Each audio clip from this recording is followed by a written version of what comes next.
KPM. Menurut Imam Al-Ghazali, antara kriteria sahabat yang baik adalah sahabat yang apabila kita membuat baik kepadanya, beliau akan berbuat baik kembali kepada kita. Dan apabila kita meminta pertolongan daripada sahabat ini akan berupaya menolong kita sesuai dengan kemampuannya. Assalamualaikum, selamat pagi. Anda sedang menonton Teras di Didik TV KPM bersama saya, Nisa K. Diharapkan semua penonton sihat, cergas pagi Jumaat ni, segar sentiasa untuk terus bersama-sama dengan kami selama 1 jam ini. Ambil pensel, ambil nota dan kekal bersedia. Nisa nak ingatkan pada adik-adik yang akan kembali ke sekolah ataupun yang sudah kembali ke sekolah, sentiasa menjaga SOP. Pakai pelitup muka, jaga jarak sosial sekurang-kurangnya 1 meter dan sentiasa cuci tangan, pakai hand sanitizer bila perlu dan diingatkan sekiranya apabila perlu membuka mask, jangan lupa jangan letak merata-rata. Simpan elok-elok. Ada bekas yang khas, bawa bekas yang khas. Kalau ada plastik, boleh letak dalam plastik dan bawa mask lebih. Sekiranya mask kotor, jangan ulang pakai untuk sentiasa menjaga kebersihan mask tersebut. Dan kita masih melawan COVID-19. Kita jangan alpa, jangan leka ikut arahan pihak sekolah. Baiklah, kenapa pagi-pagi ni Nisa dah kongsikan menurut Imam Al-Ghazali apa kriteria sahabat yang baik. Adakah kita sahabat yang baik? Adakah anda telah menjadi sahabat yang baik kepada sahabat-sahabat anda? Ini yang akan kita bincangkan di dalam subjek kita hari ini, iaitu pendidikan moral dan CV. Subjek kita, topik kita adalah konflik dalam adab persahabatan. Kita nak tahu, maklumlah kita dah kembali ke sekolah, kita ada rakan-rakan. Adakah rakan-rakan atau kawan-kawan biasa ini sama seperti taraf-taraf sahabat? Ada tak adik-adik di sana yang mempunyai sahabat yang baik atau yang adik anggap inilah sahabat saya hidup dan mati, daripada dulu berkawan dan sebagainya? Itu yang kita nak bincangkan. Tetapi sebelum itu, seperti biasa, kita ingin menjemput guru yang akan bersama-sama dengan kita. Siapa agaknya? Jom kita tonton profil guru ini.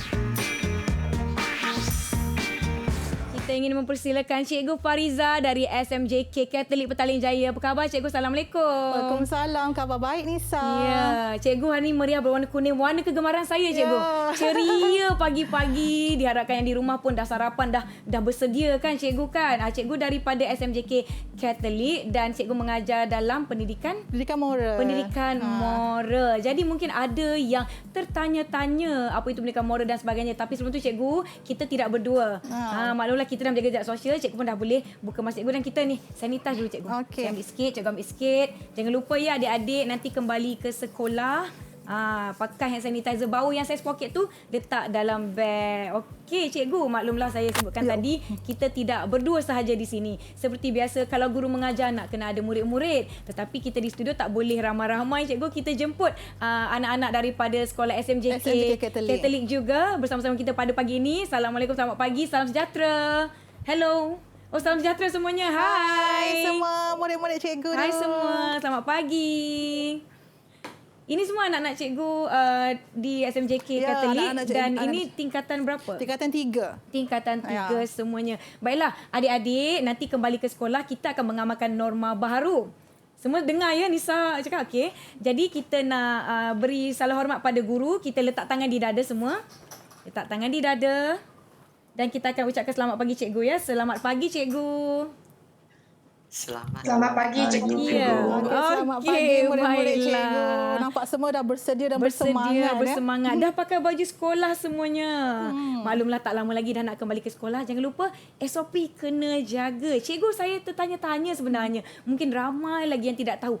Apa tu pendidikan civic dan moral? Okey. Okey, selamat pagi semua penonton Didik TV. Okey, mungkin ramai lagi para penonton yang tidak memahami dengan lebih jelas apa itu pendidikan moral. Okey, pendidikan moral ialah merupakan subjek yang wajib dipelajari oleh semua murid-murid di sekolah rendah dan sekolah menengah. Kalau sebelum ni kita telah mengikuti KBSM, ada 36 nilai. Sekarang kita dah tukar kepada KCSM. KCSM ada 18 nilai universal. Okey, untuk murid-murid kita moral ni dia lebih rapat dengan situasi dengan nilai. Yang penting jangan lupa ada 3 domain moral. Okay, yang pertama ialah penakulan moral ataupun kita panggil pemikiran moral. Yeah. Okay, yang kedua ialah emosi moral ataupun perasaan moral, dan yang ketiga ialah perlakuan moral ataupun perilaku ataupun tingkah laku moral. Jadi bila kita dah aplikasi 3 domain moral tadi, kita akan berjaya menjadi insan yang bermoral dan insan yang berkepribadian mulia yang kita nak tu, Nisa. Ya, betul. Kita mestilah hidup dalam keadaan yang harmoni, cikgu kan. Jadi itu sebabnya kita menanamkan nilai-nilai ini sedari kecil lagi, dari awal sekolah rendah ya, cikgu. Ya, betul, dari sekolah rendah sampailah ke sekolah menengah, dan merupakan subjek yang akan diambil dalam SPM. Ya. Jadi mereka tadi cikgu ada sebut mengambil SPM, kertas SPM mengikuti silibus yang baru iaitu KSSM. Maklumlah dulu zaman saya KBSM. Lama dulu 2000 berapa tak nak sebut. Saya rasa tua. Hari ini saya sebayalah dengan rakan-rakan kita daripada SMJK Katolik. Ya, jadi semua dah bersedia. Kalau bersedia semua tunjuk thumbs up. Baik, nampaknya kita nak test je cikgu. Diorang dengar ke tidak kan? Maknanya mereka dah dengar, kita pun dah bersedia. Selain tu cikgu, saya nak tanya, sebenarnya apa yang kita akan rangkumi topik kita pada hari ini, cikgu? Okey, tadi Nisa dah bagi clue. Okey, bagi clue. Cikgu nak bagi clue lagi. Yeah. Okey, yang pertama ialah selain daripada ahli keluarga, siapa individu yang paling rapat dengan kita? Ahli keluarga, saudara mara, siapa lagi yang rapat dengan kita? Okey, clue yang kedua. Okey, cikgu nak nyanyilah kepada penonton semua Didik TV. Istimewa untuk semua. Okey, cikgu nak nyanyi satu lirik lagu. Okey. Kau ada di kalaku suka, di kalaku duka, setiap tangisan dan juga ketawa. Nisa, tu lagu tentang apa tu, Nisa? Saya tahu lagu tu famous, cikgu. Popular sungguh. Daripada rakan saya, Rakanlah Mengaku. Najwa Latif kan lagu sahabat kan? Betul, Nisa. So, topik yang kita akan belajar hari ini ialah berkaitan dengan sahabat. Topik kita secara besarnya adalah konflik dalam adab persahabatan. Maklumlah cikgu, tak sah rasanya kalau kita bersahabat, berkawan, kita kenal sesiapa, ada sedikit salah faham dan konflik kan. Betul. Tanpa kita sedari sebenarnya, tanpa kita sedari masalah ataupun konflik dalam persahabatan mungkin akan terjadi. Jadi itu yang kita nak belajar, bagaimana kita nak atasi, bagaimana mungkin kita boleh elakkan, cikgu ya, dan kita mengekalkan keharmonian. Maklumlah kita berkawan ni bukan setakat dengan sesama kaum kita. Malaysia berbilang kaum, dan nak mengekalkan keharmonian itu bermula daripada awal lagi. Cikgu, sebenarnya kita ada video khas yang akan membicarakan tentang set induksi. Jom kita tengok apa itu. Jom. Didik TV KPM.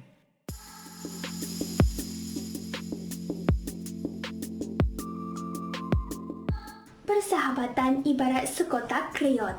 Masing-masing mempunyai warna yang berbeza, tetapi apabila kita cuba gabungkan, mereka akan menjadi sebuah pelangi yang indah. Persahabatan ialah sebuah perhubungan yang membawa erti saling mengambil berat tentang seseorang. Persahabatan ialah hubungan antara dua atau lebih orang menunjukkan sikap tolong-menolong dan tingkah laku kerjasama.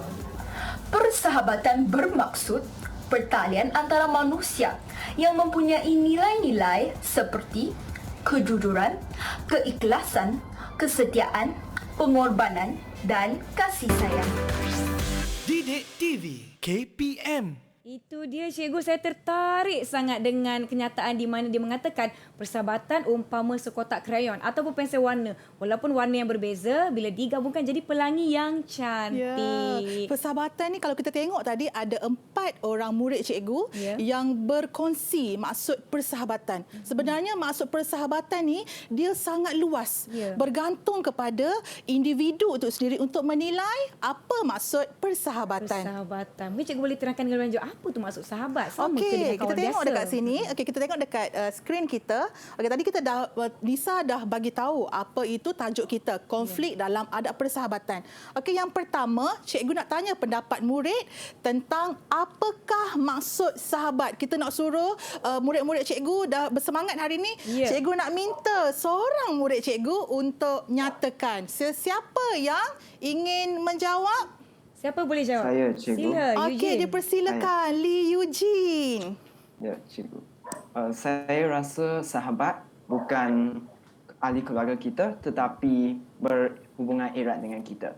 Kita sentiasa berkongsi rahsia kita dengan sahabat. Dan seorang sahabat yang baik akan sentiasa berada di tepi kita walaupun keadaan yang susah juga.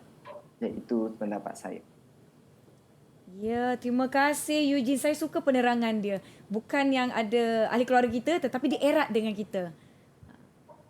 Okey, tadi kita dah dengar pendapat daripada Lee Eugene. Terima kasih cikgu ucapkan. Nampak dekat situ Eugene dah bersedia untuk bagi pendapat. Itu ialah daripada pendapat Eugene. Kita tengok dalam pada buku teks Pendidikan Moral tingkatan 3, kita tengok apa maksud sahabat. Sahabat ialah orang yang rapat dalam kehidupan kita selain yang cikgu cakap tadi, selain anggota keluarga.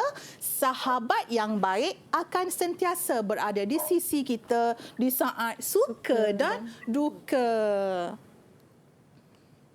Okey. Seterusnya tadi, bila kita dah tahu maksud sahabat, Okey, cikgu ada dekat sini pelajar, murid-murid cikgu ada kongsikan wajah-wajah sahabat baik saya. Sahabat baik saya ada 4 orang murid cikgu berkongsi dekat sini.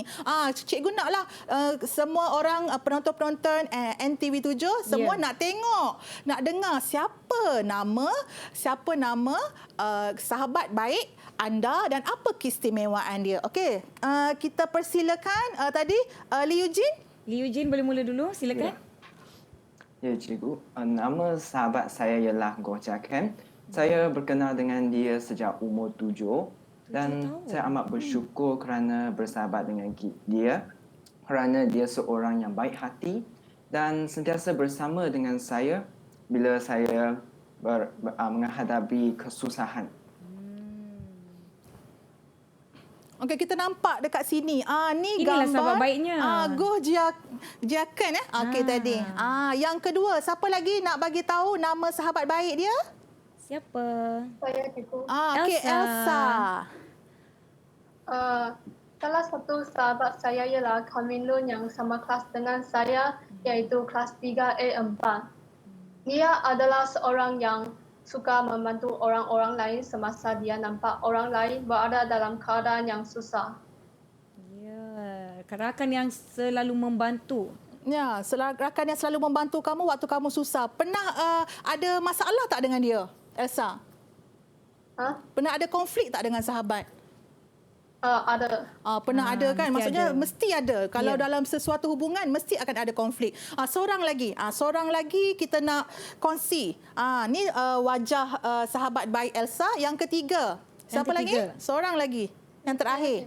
Teh Kai Shin. Dipersilakan. Ya, cikgu. Nama sahabat saya ialah Ki Zishen.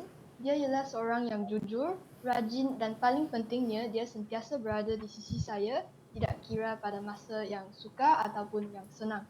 Ya. Itulah jawapan saya. Okey, terima kasih Teh Kai Shin. Ni gambar sahabat Jujur baik rasanya, Teh Kai Shin. Okey. Kita tengok yang seterusnya.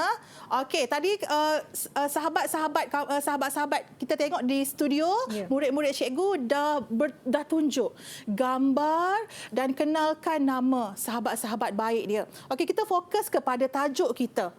Konflik yang berlaku dalam persahabatan. Kita tengok apa definisi konflik persahabatan. Konflik persahabatan adalah perselisihan atau pertentangan yang berlaku antara seorang sahabat dengan sahabat yang lain. Dia konflik ni dia boleh berlaku pada bila-bila masa. Betul. Sekiranya kita tak kawal dia. So kita kena berhati-hati dengan konflik ataupun sesuatu masalah yang berlaku. Kalau tak kawal nanti terputuslah hubungan. Rengganglah hubungan cikgu ya. Betul. Sampai kita punya konflik ni sampai boleh menyebabkan berminggu-minggu, berbulan-bulan kalau kita tak cegah daripada awal, Nisa. Betul. Okey, kita tengok. Kita dengar lagi pendapat murid tentang jenis-jenis konflik. Yang ni kita buat aktiviti. Kita buat aktiviti. Okey, cikgu nak. Okey, murid-murid cikgu sediakan kertas A4 dan pen marker. Okey, sediakan kertas A4 dan pen marker. Dah ada semua? Dah ada. Okey, dah ada. Penonton di rumah pun boleh sama-sama dengan kita, cikgu ya. Dekat rumah pun boleh sama-sama buat aktiviti dengan kita. Okey, cikgu nak kamu tulis apakah jenis-jenis konflik dalam adab persahabatan. Okey, boleh tulis sekarang. Saya nak tahu juga, maklumlah walaupun kita baik macam mana pun cikgu kan, akan ada juga selisih faham. Akan ada juga bertelingkar, tak bertegur. Jadi saya pun nak kena tahu ni, macam mana nak hadapi supaya saya dengan kawan-kawan saya, sahabat-sahabat saya sentiasa baik, harmoni je. Okey, jadi bila dah tulis semua dah siap? Dah siap semua? Okey, boleh angkat jawapan anda. Kita tunjuk kepada penonton di rumah apa dia jawapan kamu. Okey, ada 6. Sebenarnya kita ada 6. Baik. Okey, ada 6 dekat sini. Okey, kita sebut sama-sama. Yang pertama. Pertama ialah konflik bahasa. Konflik bahasa. Okey, yang kedua. Konflik gender. Konflik gender. Betul. Yang ketiga. Konflik personality. Okey, bagus. Yang keempat. Konflik etnik, agama dan budaya. Okey, betul. Yang kelima. Konflik status. Okey, betul. Bagus murid cikgu. Yang keenam, yang terakhir. Konflik integriti. Okey, bagus.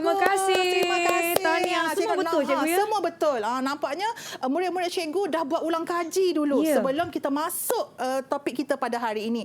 Okey, cikgu akan terangkan jenis-jenis konflik tadi dengan lebih jelas. Okey, yang pertama konflik bahasa.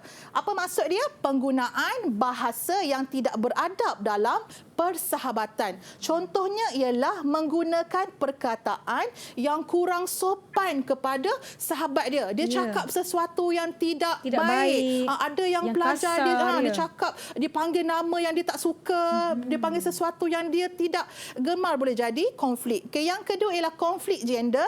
Gender ni kita tahulah halangan antara perbezaan jantina. Contohnya kita ada perbezaan jantina iaitu lelaki dan perempuan. Dia boleh jadi konflik juga. Contohnya menyentuh sahabat yang berlainan jantina dengan sesuka hati. Ini telah menimbulkan tidak selesa, cikgu ya. Walaupun kita ialah sahabat baik macam mana sekalipun, kita kena ada jurang antara lelaki dengan perempuan. Murid-murid cikgu dekat rumah kena ingat, kita kena ada jurang antara lelaki dengan perempuan walaupun sahabat baik. Betul. Ini yang pertama dan kedua. Kita ada lagi 4 cikgu dan saya harap di rumah jangan lupa ambil pen, ambil kertas untuk tulis nota bersama-sama dengan kita buat aktiviti. Mungkin ada ibu bapa yang bersama-sama. Kita kembali selepas ini. Jangan ke mana tahu. Boleh pergi minum dulu.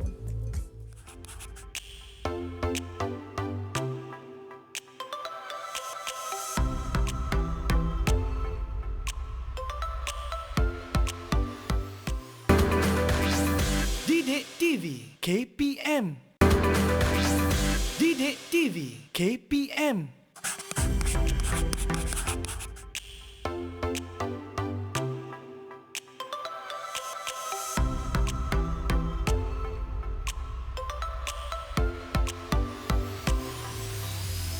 kembali ke Didik TV KPM. Subjek kita hari ini adalah pendidikan moral dan kita belajar mengenai konflik dalam adab persahabatan. Masih bersama Cikgu Fariza serta rakan-rakan dari SMJK Katolik Petaling Jaya. Cikgu, tadi ada 6 jenis konflik kan? 6. Yang pertama tadi Cikgu dah jelaskan konflik bahasa dan konflik gender. Apa lagi Cikgu? Ada lagi 4 lagi konflik. Mari kita belajar murid-murid semua. Okey, konflik yang ketiga ialah konflik personality. Maksud dia ialah perwatakan dan personality yang tidak sama dalam persahabatan. Contohnya penampilan diri yang berbeza. Ada murid yang suka gaya yang berbeza. Contohlah kita tengok sekarang ni, ramai sangat murid cikgu suka gaya K-pop. Mungkin ada murid cikgu suka gaya ketimuran kita. Dia boleh jadi konflik di situ. Okey, yang keempat ialah konflik etnik, agama dan budaya. Maksud dia ialah perbezaan agama, bangsa dan budaya yang berlainan dalam persahabatan. Contoh dia ialah amalan dan budaya yang berbeza antara satu sama lain. Seperti mana yang kita tahu, di Malaysia ada pelbagai agama, ada pelbagai bangsa. Jadi untuk kita mengenal dan memahami setiap budaya atau agama tu boleh akan timbul masalah ataupun konflik. Ada sedikit salah faham dan sebagainya ya. Betul tu Nisa. Okey, yang kelima ialah konflik status. Maksud dia apa? Kedudukan sosial dan ekonomi yang berbeza. Ada contoh dia taraf hidup yang berbeza antara sahabat. Ada sahabat daripada galangan miskin, ada juga daripada golongan yang kaya. Mungkin juga dari segi pemikiran dia berbeza, dari segi cara dia berbeza, gaya hidup, dan dia boleh menyebabkan konflik berlaku. Dan yang terakhir sekali kita tengok ni, konflik integriti. Integriti maksud dia apa? Amalan yang bertentangan dengan prinsip kejujuran, ketelusan dan kepercayaan dalam persahabatan. Contoh dia kita tengok membocorkan rahsia sahabat. Kalau ada seseorang sahabat membocorkan rahsia sahabat dia, dia akan rasa sedih, dia akan rasa marah dan boleh menyebabkan berlakunya konflik, Nisa. Ya, boleh bergaduh cikgu, tak bertegur kalau ada orang bocor rahsia saya. Betul lah. Memang akan menyebabkan konflik berlaku. Kita kena elakkan daripada itu berlaku. Okey, kita tengok pula. Seterusnya kita tengok dekat sini pengalaman murid. Cikgu nak murid-murid cikgu kongsi pengalaman. Apa dia? Ada tak kisah konflik yang berlaku dalam persahabatan? Kita bagi tahu kisah dan nyatakan jenis konflik yang terlibat. Okey, kita nak siapa sukarela? Siapa sukarela? Saya boleh cikgu. Okey, silakan. Okey. Okey, cikgu, saya pernah mengalami konflik personality dengan kawan baik saya. Hubungan kami sangat rapat, tetapi kami tidak dapat bekerjasama dalam projek sekolah. Hal ini disebabkan kerana personality dan amalan bekerja kami sangat berbeza. Oleh itu, kami selalu bergaduh. Selalu bergaduh si Syong. Lama tak kamu bergaduh tu si Syong? Tidak beberapa lama. Selalu tamat dengan cepat. Nasib baik hanya sekejap saja. Okey. Bagus. Terima kasih kerana berkongsi. Terima kasih si Syong untuk berkongsi. Jarang orang nak berkongsi kisah-kisah yang menyedihkan dalam kehidupan dia. Seterusnya kita panggil seorang lagi. Pelajar, siapa lagi nak murid-murid kongsikan? cikgu, siapa nak berkongsi kisah? Saya cikgu. Okey, Hai, kita Rachel. persilakan. Silakan. Rachel. Saya juga pernah mengalami konflik dengan sahabat saya. Jenis konflik yang saya mengamalkan ialah konflik integriti. Semasa berbual dengan rakan saya di sekolah, saya terdapat tahu bahawa dia telah membocor rasa saya dengan tidak bersengaja. Pada masa itu, saya berasa amat kecewa akan rakan saya. Konflik integriti. Konflik integriti. Maksudnya kepercayaannya telah dicalar. Bila sahabat kita membocorkan rahsia kita, memanglah kalau cikgu pun cikgu akan rasa kecewa, betul tak? Betul. Jadi Rachel, lama tak juga tadi masalah kamu tu, persahabatan kamu akan terjejas, betul Rachel? Betul. Ya, betul. Akan menjadi konflik. Okey, seterusnya kita tengok. Tadi si Syong dengan Rachel dah beritahu kisah dia. Kisah dia, apa yang berlaku dalam hubungan persahabatan dia. Cikgu nak mintalah si Syong dengan Rachel berkongsi apakah cara-cara mereka menyelesaikan konflik tersebut. Dipersilakan si Syong. Baiklah, cikgu. Apabila saya dan kawan saya membuat projek bersama-sama, kami akan bersama-sama membuat sesuatu jadual kerja yang sesuai kepada amalan bekerja kedua-dua pihak. Selepas itu, konflik serba diselesaikan.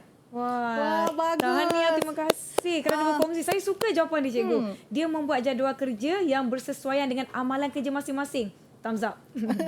Bagus. Maksudnya bila dia buat jadual kerja, maksudnya si Syong akan dapat menyelesaikan konflik dengan sahabat dia dan kerja tu dapat dijalankan dengan mudah dan sempurna. Okey, seterusnya tadi Rachel pula. Kita persilakan Rachel. Apa cara Rachel selesaikan masalah tu tadi?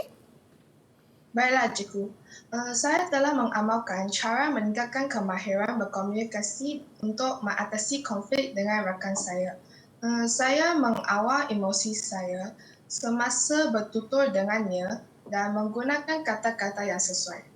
Ya, mengawal emosi itu penting ya, cikgu maklumlah. Bila bergaduh, bila bertengkar, ada salah faham, kita susah nak kawal emosi, mulalah keluar kata-kata yang tidak baik. Tapi bagus Rachel tadi dia berkongsi, dia menggunakan kata-kata yang baik untuk menyelesaikan masalah. Bercakaplah yang baik-baik dengan rakan-rakan kita supaya mereka tahu, oh ini kerahsiaan mereka yang tidak patut mereka bocorkan. Okey, betul tu Nisa. Kita dah dengar tadi pendapat daripada dua orang murid kita tentang cara dia menyelesaikan konflik dalam adab persahabatan. Okey, cikgu nak kongsi dekat sini.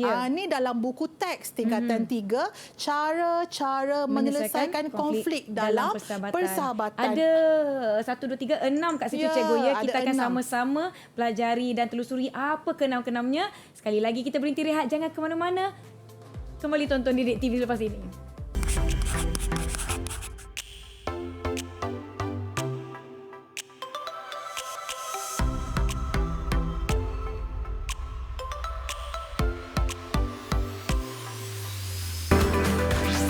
Didik TV KPM.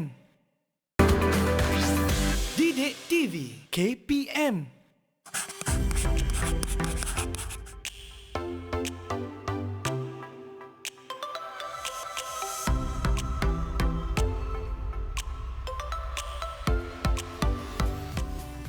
Masih kekal bersemangat bersama kami di Teras Didik TV KPM. Subjek kita hari ini adalah pendidikan moral. Kita membincangkan topik konflik dalam adab persahabatan. Jadi rakan-rakan kita di SMJK Katolik Petaling Jaya telah berkongsi masalah dan cara mereka menyelesaikan. Cikgu akan kongsikan dengan lebih lanjut cara menyelesaikan konflik. Silakan cikgu. Okey, terima kasih Nisa. Kita tengok dekat sini ada 6 cara menyelesaikan konflik dalam persahabatan. Cikgu akan sebut satu persatu. Murid-murid di rumah dengar ya. Okey, yang pertama ialah menerima budaya dan latar belakang sahabat. Kita kena tahu latar belakang sahabat kita daripada mana untuk kita menyelesaikan cara konflik dengan mereka. Yang kedua, menerima kelebihan dan kekurangan sahabat. Mungkin ada sahabat kita lebih daripada bidang sukan, mungkin dia lemah dari segi akademik, so kita kena bantu dia dekat situ. Okey, yang ketiga, sentiasa bertoleransi sesama sahabat, bertolak ansur, sentiasa bercakap dengan sabar dengan kawan-kawan supaya dapat selesaikan konflik. Yang keempat, mewujudkan perasaan bertimbang rasa dan empati. Kita kena mendalami perasaan sahabat kita supaya kita dapat menyelesaikan sesuatu masalah. Yang kelima, membuat perundingan. Perundingan ialah perbincangan ataupun kita kena bersemuka dengan sahabat. Kita kena berani mengaku masalah kita dan kita kena berani untuk meminta maaf kepada sahabat kita. Dan yang terakhir ialah meningkatkan kemahiran berkomunikasi. Bila kita tingkatkan kemahiran berkomunikasi, kita bercakap, kita bersemuka, kita meminta maaf, nescaya konflik akan diselesaikan. Okey. Kita nak main lagi aktiviti. Kali Jom, ni cikgu. kita nampak dekat sini Okey. Kita tengok ada aktiviti, cikgu nak main aktiviti. Aktiviti cuba teka kad warna. Okey, cikgu dah sediakan dekat sini ada 6 kad warna. Ada berlainan color dekat sini, berwarna warna dekat sini. Okey, cikgu nak murid-murid cikgu pilih satu kad warna dan huraikan cara-cara menyelesaikan konflik dalam persahabatan. Okey, cikgu nak seorang murid cikgu pilih. Siapa nak pilih? Siapa nak pilih kad warna? Kai, silakan. Okey. Kai nak pilih kad warna apa? Saya nak pilih kad warna hijau. Warna hijau. Okey, warna hijau. Kita tengok soalan dia. Soalan tentang apa? Cara apa? Okey, tengok soalan dia ialah mewujudkan perasaan bertimbang rasa dan empati. Apa yang kamu akan lakukan? Cikgu, apabila saya nampak sahabat saya beremosi, saya perlu prihatin terhadap perasaan sahabat. Seterusnya, saya dan sahabat harus menyedari tanggungjawab dan peranan masing-masing supaya tidak mengganggu jadual waktu harian sahabat. Akhirnya, saya dan sahabat harus saling memahami dan membantu antara satu sama lain apabila seorang menghadapi sebarang masalah atau kesusahan. Baik, terima kasih. Wah, okey. Betul tu. Kita tengok seterusnya. Kita teruslah. Tadi kawan ada murid kita dah kongsi satu cara dia. Kita teruskan kepada pendapat murid. Kita nak pendapat murid. Selepas kita dah berjaya selesaikan segala konflik dalam persahabatan kita, apakah perasaan anda apabila dapat menyelesaikan konflik bersama-sama sahabat? Yang ni cikgu nak tengok. Siapa nak jawab perasaan? Siapa nak kongsikan perasaan dia? Silakan Eugene. Okey, Lee Eugene, dipersilakan. Saya akan berasa sangat gembira dan bersyukur selepas menyelesaikan masalah konflik dengan sahabat. Betul tu. Terima kasih Eugene. Sebenarnya bila kita dah berjaya selesaikan konflik dengan sahabat, kita akan rasa gembira, kita akan rasa bersyukur, kita akan rasa tenang. Betul tak? Kita akan rasa tenang bila kita dapat selesaikan sebarang konflik ataupun masalah dengan sahabat kita. Kita pun dah tak sedih-sedih, cikgu. Kan ni nak tidur pun sedih, fikir bergaduh dengan kawan. Macam mana? Betul. Okey, moral juga sangat kita dalam moral kita ada belajar juga tentang subjek pendidikan civic ya. Okey, kandungan pelaksanaan pendidikan civic disampaikan secara pembelajaran bersepadu dalam mata pelajaran pendidikan moral. Maka murid perlu memahami dan mengetahui hak dan tanggungjawab sebagai seorang sahabat dalam pembentukan perwatakan murid yang bermoral dalam kehidupan harian. Okey, cikgu nak minta seorang pelajar bagi contoh hak sebagai sahabat dan seorang pelajar akan bagi contoh hak sebagai tanggungjawab sebagai sahabat. Okey, seorang bagi contoh hak. Siapa nak jawab? Saya boleh, cikgu. Okey, Si Xiang. Silakan. Cikgu, pada pendapat saya berhak untuk memberi dan menerima nasihat sebagai sahabat. Okey, bagus Si Xiang. Okey, bagus. Seterusnya, tanggungjawab sebagai sahabat. Siapa nak kongsi ataupun nak bagi pendapat? Boleh angkat tangan. Saya boleh, cikgu. Okey, Rachel. Pada pendapat saya, tanggungjawab sebagai sahabat termaksudlah memastikan sahabat kita boleh mempercayakan kita dan dia boleh mendapatkan sokongan kita. Okey, bagus Rachel. Tadi dua orang murid cikgu berkongsi. Kita tengok hak sebagai sahabat dekat skrin kita, hak untuk memilih sahabat tanpa mengira perbezaan agama, bangsa dan budaya. Yang kedua, hak untuk memberi dan menerima pendapat sebagai sahabat, hak untuk layanan sopan dan dihormati sebagai sahabat. Yang keempat, hak untuk mendapat keadilan dan kesesamaan dalam hubungan persahabatan. Yang kelima, hak untuk mendapat bimbingan yang betul dan pandangan positif sebagai sahabat. Ini yang dikongsikan tadi kan cikgu kan, yang dia beri ada ada hak untuk mendapatkan nasihat. Sekiranya saya pergi pada sahabat saya, ada masalah lah, dah mengadu-ngadu, sahabat tu diam je. Tak boleh lah macam tu, tak cikgu kan. boleh. Dia dah dengar tu, mestilah dia beri kata-kata semangat pada kita sesuai dengan keadaan ataupun masalah yang dihadapi. Baiklah cikgu, kita nak pergi kepada tanggungjawab sahabat, tetapi sebelum tu kita nak berehat sekejap boleh cikgu? Boleh. Saya nak pergi minum kejap. Okey, kita jumpa sebentar lagi. Jangan ke mana-mana. Ayo kawan-kawanku, jadilah sahabat yang selalu memberi tanpa mengingat dan selalu menerima tanpa melupakan. Wahai sahabatku, bak kata peribahasa, kalau baik jadilah teladan, kalau jahat jadikan sempadan. Kita perlulah bijak memilih sahabat supaya tidak terjebak dalam kancah gejala sosial pada masa akan datang. Sahabat umpama pokok yang meneduh hujan lebat dan angin kencang. Sahabat ibarat perisai yang melindungi dan menjaga kita. Sahabatku sentiasa menemani dan mengutamakan aku. Terima kasih sahabatku kerana muncul dalam hayatku.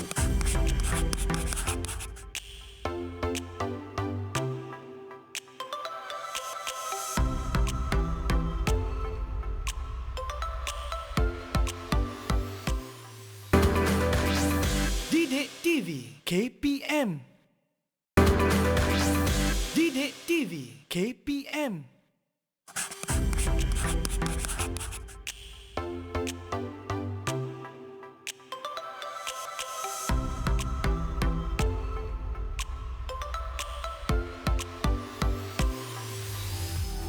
Kembali ke teras di Didik TV. Cikgu boleh teruskan apa sebenarnya tanggungjawab kita sebagai sahabat, cikgu? Okey, terima kasih Nisa. Tadi kita dah tengok tadi hak sebagai sahabat. Kita tengok pula tanggungjawab sebagai sahabat. Kat sini cikgu akan kongsikan 5 tanggungjawab sebagai sahabat. Yang pertama, menjaga sensitiviti sahabat. Yang kedua ialah bertanggungjawab untuk menjaga perhubungan, maruah diri dan nama baik sahabat. Yang ketiga, peka dan prihatin kepada keperluan sahabat. Yang keempat, memelihara dan mengamalkan tingkah laku serta berketerampilan yang sopan antara satu sama lain. Dan yang terakhir sekali, bertanggungjawab untuk memberikan pendapat atau menyatakan kritikan dengan cara dan saluran yang betul. Jadi apa yang kita boleh simpulkan dengan mata pelajaran kita hari ini iaitu pendidikan moral, topik kita konflik dalam adab persahabatan.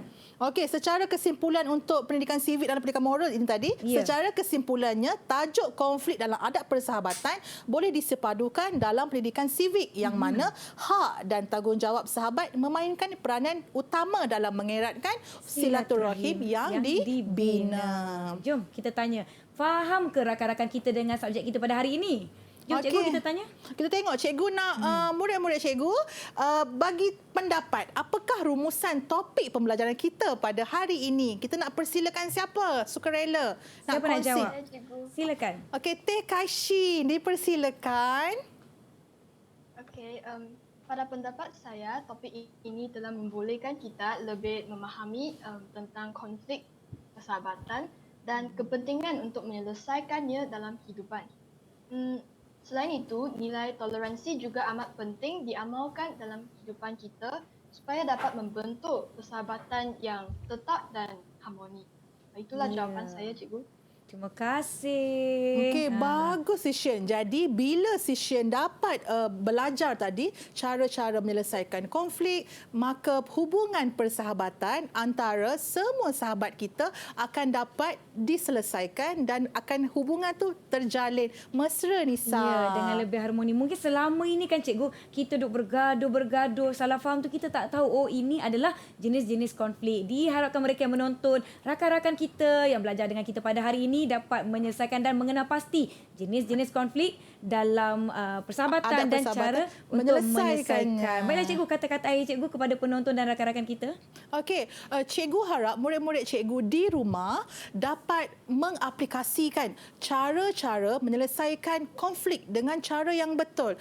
Kita kena mengaku kita punya kesalahan, kita kena berbincang dan yang penting kita kena berani untuk meminta maaf. Maka adab dalam konflik dan adab persahabatan kita akan dapat diselesaikan dengan baik dan cepat. Okey, itu cikgu, Nisa. saya percaya apa-apa pun akan kembali kepada komunikasi. Apa-apa pun mesti nak berbincang, nak menyatakan apa yang terkandung dalam hati. Kalau ada perkara yang sahabat buat tak suka, beritahu dan berbincang dengan baik. Janganlah pula dah bagi tahu, bergaduh. Cepat-cepat kena selesaikan. Ya, cepat-cepat kena selesaikan. Maklumlah cikgu, kita di sekolah macam tadi rakan kita ada kongsikan buat kerja bersama-sama, nak kena selesaikan masalah konflik tadi dengan cepat supaya dapat menyelesaikan kerja dengan baik, dapat menyelesaikan kerja pada waktu tempoh yang ditetapkan. Dengan pantas. Dengan pantas. Maklumlah, duduk nak dapat markah yang baik, kena lakukan kerja yang baik kan. Betul. Ya. Bila pelajar dapat selesaikan, kita akan terus berjaya. Ya. Baiklah cikgu. Saya pun setuju dengan apa yang kata cikgu dan diharapkan mereka di rumah kekal menonton Didik TV KPM. Kita telah pun sampai di penghujung rancangan. Jomlah, maulah kita makan. Apa tu Nisa? Pula saya lapar. Saya dah makan tadi. Cuba. Bukan awak tu saya. Saya bahasa Perak ni awak. Saya ni lapar. Tak makan lagi ni. Tak makan lagi. Macam mana ni? Lah, kenapa tak cakap awal-awal? Macam ni lah. Saya dah makan. Saya teman awak minum je lah tapi. Mana dia ke kedai ada tapi. Roti dengan kopi ada lah. Macam ni. Saya dah makan tadi. Tapi saya teman awak minum je lah. Kabur lagi tu. Udah, marilah kita. Tak masalahnya. Cikgu, ada awak tak pakai mask lagi. Macam mana kita nak pergi? Dah ngapa? Kita kat sana. Bertaki pula dua orang tu. Gapo dia buat dua orang tu? Cikgu pun tak tahu lah gapo dia buat tu. Cikgu di sana. Dah ngapa cikgu dua orang bertaki pula dah. Kan rodong-rodong. Dua orang jangan gaduh. Dah awak kabur ke? Awak saya. Jangan bala. Macam ni, saya dah makan. Dia cakap saya lapar. Macam mana? Awak bahasa Perak. Saya. Saya pun dah... Alamak, saya rasa cikgu kita kena belajarlah nak berkomunikasi slang negeri yang berbeza. Saya pun dah keliru. Diharapkan penonton rumah jangan sama-sama keliru. Ya, cikgu. Nak tahu apa sebenarnya yang berlaku di Teras Didik TV ni? Jangan lupa untuk terus bersama-sama kami. Selepas ini, mungkin kita akan berbual mengenai komunikasi. Nak tahu tajuk apa selepas ini, subjek apa. Tunggu, jangan ke mana-mana. Boleh pergi minum sekejap. Kita jumpa lagi lepas ini, cikgu. Terima kasih sekali lagi. Kita cakap selamat kepada semua. Bye. Bye.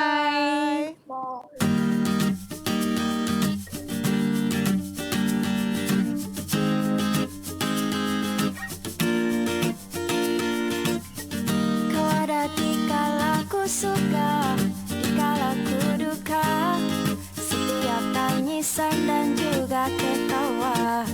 Kau ada di kala ku perlu, setia menemaniku. Pegang erat tanganku bila aku jatuh. Kaulah yang selalu menemaniku. Mendengar kisah pahit manis hidupku. Kaulah yang di situ setia menungguku. Kaulah yang satu menjadi sahabatku. Oh, oh, oh, oh, oh.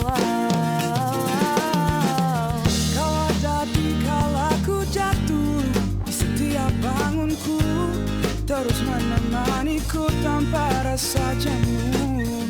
Kau ada di setiap tawa, di kala bahagia, kau menjadi sahabatku selalu.